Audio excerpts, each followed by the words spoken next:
बिहार में नीतीश कुमार 7वीं बार मुख्यमंत्री के तौर पर शपथ ले रहे हैं और इस शपथ ग्रहण समारोह में कुछ विधायकों को उनकी कैबिनेट में जगह भी दी गई है। कौन-कौन से विधायक हो सकते हैं, क्या नीतियां रहेंगी सरकार के अगले कार्यकाल की और पूरा शपथ ग्रहण किस तरह से होगा, इसको लेकर बातचीत करेंगे। हमारे साथ पंजाब केसरी नवोदय टाइम्स ग्रुप के संपादक अकुश श्रीवास्तव जी हैं। सर, चंद मिनटों में सब कुछ साफ हो जाएगा। आपको क्या लगता है? एक तो कैबिनेट को लेकर सर सुबह से सुगबुगाहट या आकलन लगाए जा रहे हैं, ये शामिल हो सकता है, वो शामिल हो सकता है। क्या रहने वाला है पूरा मंच, किस तरह से आपको लगता है, कैसा नजर आएगा? देखिए, कैबिनेट को लेकर के निश्चित रूप से उहापोह की स्थिति रही है, भारतीय जनता पार्टी की तरफ से भी रही है और जेडीयू की तरफ से भी रही है। जेडीयू पहले ज़्यादा मंत्रियों की बात कर रहे थे, लेकिन उस समीकरण में वो नहीं आ पाए उसमें, और भारतीय जनता पार्टी ने बहुत साफ कर दिया कि नहीं, समीकरण तो वही रहेगा जो विधायकों का है, नंबर 1। नंबर 2 ये था कि नीतीश कुमार पहले 2 मुख्यमंत्रियों को लेकर के काफ़ी मुख्यमंत्री ढीलम-ढाल थे, लेकिन उनको अंततः वो बात भी माननी पड़ी। वो बात दूसरी कि आज अभी तत्काल तौर पे ये घोषित होगा कि नहीं होगा, ये अभी भी संदेह है कि ये दोनों लोग मुख्यमंत्री हो रहे हैं। अगर हम माने तो तारकिशोर प्रसाद और रेणु देवी के नाम चल रहे थे, और तारकिशोर प्रसाद जी ने खुद ही कहा था कि मैं और रेणु देवी मनाए जा रहे हैं। अब ये अगर एक मंत्री या खुद उप मुख्यमंत्री का दावेदार कह रहा है तो उसपे ना यकीन करने का कोई मतलब नहीं रहता है, लेकिन अभी भी ये बातें कही जा रही हैं कि तारकिशोर प्रसाद जो हैं वो उतने सक्षम नहीं होंगे जिसकी जो उप मुख्यमंत्री की हैसियत से पार्टी को ड्राइव कर सके। तो इसलिए संभावना है कि एक और वर्ग के जिनमें इन दोनों के अलावा किसी और को, एक को कम करके किसी और को उप मुख्यमंत्री का पद दिया जा सकता है, और वो शायद अभी ना हो लेकिन थोड़ी देर में हो। अभी सिर्फ इसीलिए जब सुबह तक ये था कि 30 लोगों को शपथ दिलाई जानी थी, फिर बाद में 30 से घट करके वो 14 पर आ गई है, और 14 में भी एक वीआईपी के मुकेश सहनी है जो उसके सर्वे सर्वा हैं, हार गए हैं, तो भी उनको मंत्री पद से नवाजा जा रहा है। और दूसरे हैं हम के जीतन राम मांझी के सुपुत्र महोदय संतोष जी, सुमन मांझी, जो उस्मान मांझी जी। के उनके बेटे हैं, और जी, इसलिए उनको नवाजा जा रहा है। और बाकी 12 और हैं, 12 में 7 बीजेपी के कोटे से हैं, 5 जो हैं वो जेडीयू के कोटे पे हैं। नीतीश कुमार के अलावा अगर आप देखेंगे तो उसमें जो सबसे महत्वपूर्ण नाम है विजेंद्र यादव का है। विजेंद्र यादव 8 दफे विधायक रह चुके हैं और अब फिर विधायक हैं, और काफी चर्चित हैं, और दबंग भी हैं, तेज तर्रार भी हैं, काम कराने में विश्वास भी रखते हैं, इसलिए उनका नाम है विजय चौधरी।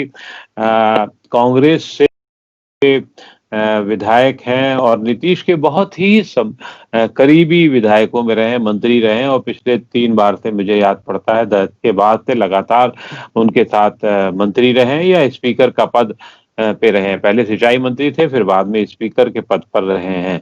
इस बार उसके अलावा अशोक चौधरी हैं। अशोक चौधरी वो सज्जन हैं जिन्होंने कांग्रेस पूरी की पूरी ले जाकर के नीतीश कुमार के चरणों में रख दी थी, तो अशोक चौधरी भी उनके विश्वस्त हैं, और मेवालाल चौधरी हैं। इसके अलावा शीला मंडल भी हैं, तो ये वोट की राजनीति के तहत इनका नाम होगा। प्लस बीजेपी से चौंकाने वाले चेहरे बहुत ज्यादा नहीं है। जो चौंकाने वाले थे वो डिप्टी चीफ मिनिस्टर खुद किशोर प्रसाद थे, और रेणु देवी पहले भी मंत्री रह चुकी हैं। मंगल पांडे हम सब लोग जानते हैं कि मंत्री रह चुके हैं, लेकिन जो लिस्ट में से गायब कई लोग हैं। गायब जो हैं, सुशील मोदी तो सबसे ज्यादा है ही चर्चित नाम, जिसको लेकर के कहा जा रहा है कि कहाँ चले गए, क्या हो गया, क्या नहीं हुआ, उस पे हम लोग सुबह चर्चा कर चुके हैं। और अब जो नंद किशोर यादव बचते हैं, तो नंद किशोर यादव भी बहुत चर्चित और विधायक रहे हैं। यादव समुदाय से होने के बाद भी लगातार भारतीय जनता पार्टी के साथ रहे हैं, उनके मंत्री भी रहे हैं और ऐसा माना जा रहा है कि नंद किशोर यादव को स्पीकर के पद पे नवाजा जा सकता है। वैसे स्पीकर के पद पे एक और नाम है अमरेंद्र प्रताप का, लेकिन अब वो लगता है कि अमरेंद्र प्रताप नहीं है बल्कि स्पीकर के पद पर नंद किशोर ही रहेंगे, कि उनका नाम, अमरेंद्र का नाम इस लिस्ट में आ चुका है। रामप्रीत पासवान है तो पासवान का वोट बैंक की वजह से किए जा रहे हैं और जीवेश मिश्रा हैं, जीवेश मिश्रा और राम सूरत राय हैं। ये दोनों हाँ। बीजेपी के हैं, थोड़ा तेज हैं, लेकिन अब सवाल ये है कि पुराने लोगों को काफी कुछ साफ कर दिया गया है, नई टीम ज्यादा आई है और उसको समझाने बुझाने के लिए इस छोटे से शपथ ग्रहण समारोह में भी अमित शाह पहुंच चुके हैं। इससे आप उसकी गंभीरता को समझ सकते हैं। जेपी नड्डा पहुंच चुके हैं, देवेंद्र फडणवीस जो प्रभारी थे चुनाव के या दौरान भारतीय जनता पार्टी के, वो भी पहुंच चुके हैं। तो ये एक बहुत ही सोच समझ के किया जा रहा मंत्रिपरिषद का गठन है, छोटा है और अगले कुछ ही दिनों में मुझे लगता है कि 15-1 लोगों को और शपथ दिलाई जाएगी। इसके जहां तक भारतीय जनता पार्टी के विवाद का सवाल है, वो कई लोगों ने कुछ इस तरीके से, राजनीति में उस बात का कोई महत्व नहीं रहता है कि अगर एक डिप्टी स्पीकर जो है वो मात्र इंटर पास है तो हम उसके अंडर में कैसे काम करेंगे, या कैसे वो नीतीश कुमार के साथ सहायता से कंधे से कंधा मिला के काम कर सकेंगे, उतनी समझ होनी चाहिए। लेकिन इस समय भारतीय जनता पार्टी की निगाह सिर्फ और सिर्फ अपना वोट बैंक साधने में ज्यादा है और उसके अलावा मंत्रिपरिषद के तौर पर अगर कोई दिक्कत भी होती है तो वहां समझाने बुझाने और काम करने वाले बहुत सारे चेहरे, बहुत सारे निर्देश, केंद्रीय नेतृत्व के निर्देश ऐसे होंगे जिसमें निश्चित रूप से उसका जी। कोई बहुत अर्थ नहीं होगा और ये समझा भी दिया गया है। चलिए सर, आपने बखूबी समझाया कि कौन-कौन से नाम इस कैबिनेट में शामिल हो सकते हैं। हालाँकि आपने स्पष्ट भी कर दिया कि अभी पूरी कैबिनेट को शपथ नहीं दिलाई जाएगी। अगले कुछ दिनों में और भी परिवर्तन होंगे, नए नाम जोड़े जाएँगे। थोड़ी देर में क्लियर हो जाएगा अभी और हाँ। तमाम नामों की अहमियत क्यों है, क्यों नहीं रखा जा रहा है, आपने इस पर भी बखूबी रोशनी डाली।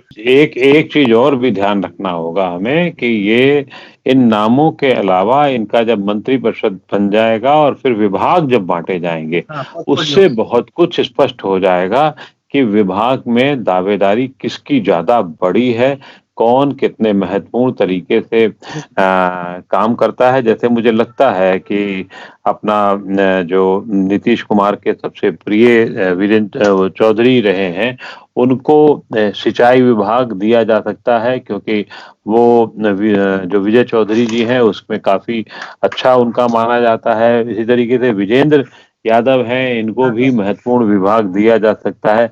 लेकिन भारतीय जनता पार्टी में मुझे लगता है नंबर 2 की स्थिति हो सकता है, भले ही उनको उप मुख्यमंत्री पद नहीं दिया जाए, लेकिन मंगल पांडे को बड़ी जिम्मेदारी दी जाएगी और बड़े तौर पर आगे रखा जाएगा ताकि जो स्वर्ण का वोट बैंक है वो भी इधर उधर ना छिटकने पाए और वो अपने काम कराने के लिए थोड़ा विश्वास में है। वैसे मंगल पांडे कोरोना काल के दौरान, क्योंकि स्वास्थ्य मंत्री के तौर पर बहुत सारा विवाद भी रहा है, लेकिन फिर भी उन्होंने बहुत कुछ भूमिका अपनी निभाते रहे हैं ठीक से, इसलिए उन पर भी लोग केंद्रीय नेतृत्व भरोसा कर सकता है और ये मंत्रिपरिषद के गठन से विभागों के बंटवारे के बाद और तय हो जाएगा।